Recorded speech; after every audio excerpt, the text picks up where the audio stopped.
Okay come on Vishu. ചേച്ചി കല്യാണം കഴിക്കാൻ പോകും. സന്തോഷമുണ്ട്.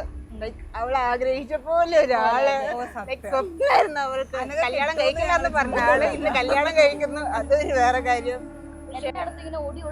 അതെ, ഒരുപാട് സന്തോഷമുണ്ട്.